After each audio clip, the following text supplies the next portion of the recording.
Okay, in this last sequence, we're providing you with a DNA code. And from this DNA code, we want you to transcribe and translate it into a protein. So this is a DNA double helix. You'll notice that there are two strands. They are anti-parallel. Because this screen isn't long enough to show the entire thing, I've actually split the strand across two lines. So when you're reading it, what you should be seeing is it starts here, 5, and it continues here. Right? That's one strand. And the other strand, because it's anti-parallel, goes in this direction. 5 to 3. Right? So if I had a really long screen, or if I want to make it super tiny, then I would have put it all on the same line. But that's not really feasible. So as long as you understand that. So you have a similar document to work with as a Word document. I would recommend that you work along with me. I guess it's kind of hard because you have to be able to print it out, and that might be a little hard if you don't have a printer at home and all that kind of stuff. Normally I would have printed it out on a giant ledger sheet of paper for you, and we'd work through it together. So we want to code this from the DNA into the RNA into the protein. So the first thing we need to do is we have to figure out which of the strands is a template strand and which is the coding strand. Only one of them is going to be used as a template. So which one is which? I could translate the whole thing, right? I mean, transcribe the whole thing and translate the whole thing, both strands. But that's a lot of work. Let's look at the size of this thing. That would take me forever. So I want to be really smart about this.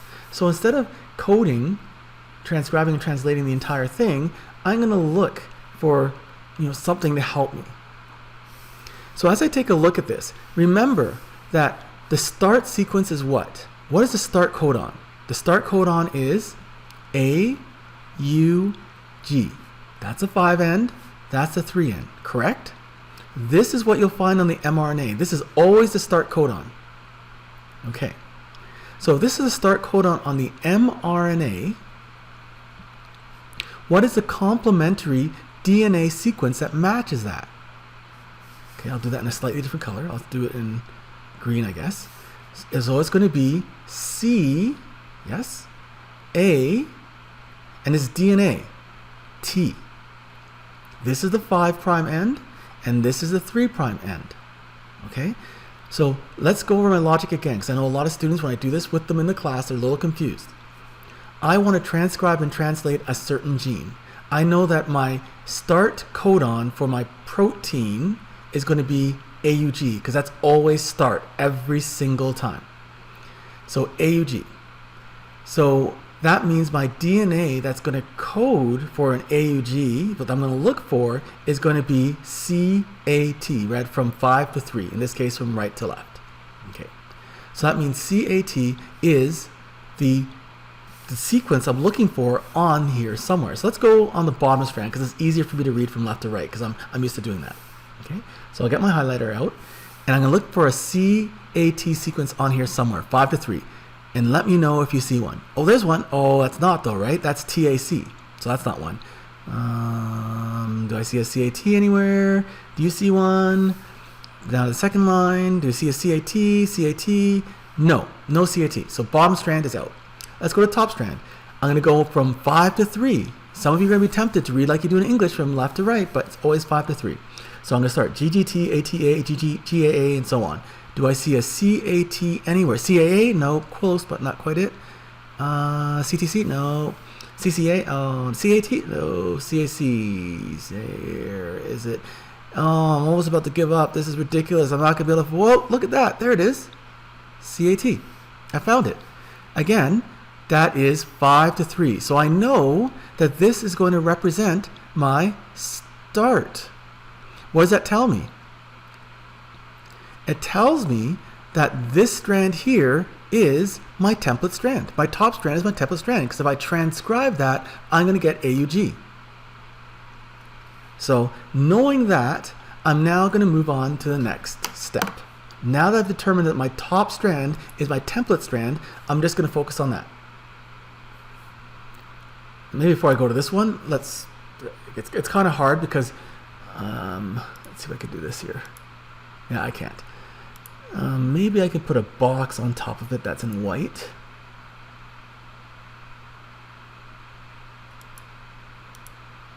box in white with no outline.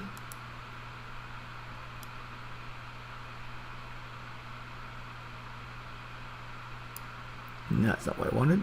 I wanted it like this.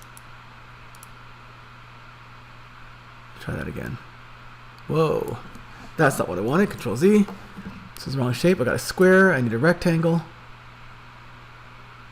This rectangle here.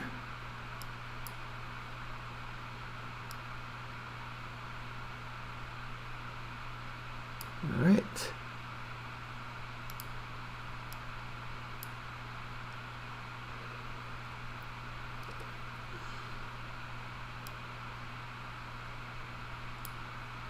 All right, so I know my top strand is my template strand. So I just got rid of the bottom strand. It's not important. So once I've done that, now I'm ready to transcribe.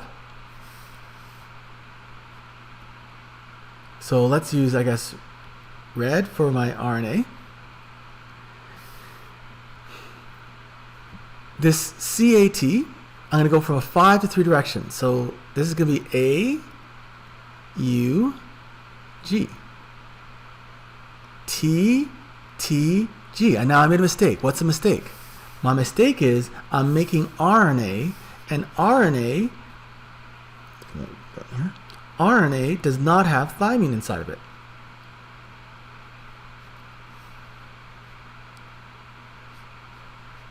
Okay, I can't move that. Let's move with my mouse here. Okay, so let's get rid of that, and let's do this properly. So that's going to be U, U, G, U, A, C, C, A, G. And I'm going to keep on doing that all the way down. So you can practice that on your own. I'm just going to go to the next slide where I've already done this. Okay. So I've done them all. Now, as I've done this, you notice that on this particular document, I transcribed everything. But the truth is, you don't need to transcribe the first two. The first two are not important, right? Those two are not important. I don't have to do those two because I know it's going to start at the AUG. Because I want to do as little work as possible and get this right. So as I look at my instructions, I know the cat was on the top, so that's my template strand. I transcribed the whole thing. But even that was kind of pushing it. Because I've never done this before, supposedly, I transcribed the whole thing. But technically, I could do the same logic I did before. I could look for my stop codons, UGA, UAA, or UAG, look for the complementary DNA sequences that match them and stop there. But that's a lot to ask when you've never done this before. So I just transcribed the whole thing. Now look at my instructions here. I said, determine which strand is a template.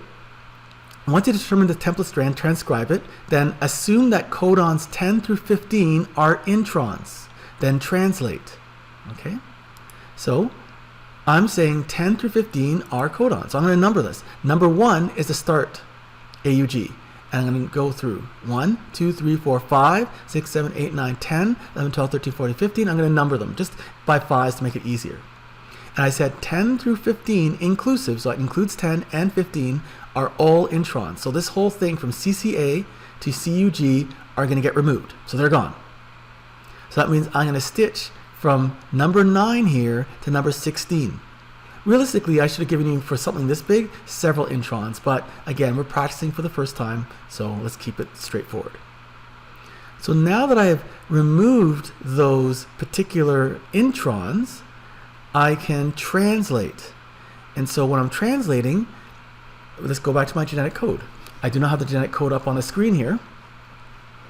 AUG is methionine, so met, and UUG, UUG is leucine, and UAC is tyrosine. And you're going to keep on going until you get to a stop codon, right? So I'm just going to go to my next slide here to see what I've done. So I got met, leucine, tyrosine. I kept on going, kept on going, kept on going. And then on the bottom, I had my first stop right there, UGA. Right? UGA, that's a stop. So then I translated everything until I got the stop. And after stop, I don't translate anymore because that was a waste of time. And so once I've translated them all, I now have my sequence, methionine all the way to glycine, and I've stopped. I removed my intron, and I have my product. This is how we transcribe and translate directly from a DNA sequence to a protein. Up on the website, we'll give you a few worksheets that you can practice with answers, and again, that's a skill that you should have moving on past this unit and into university.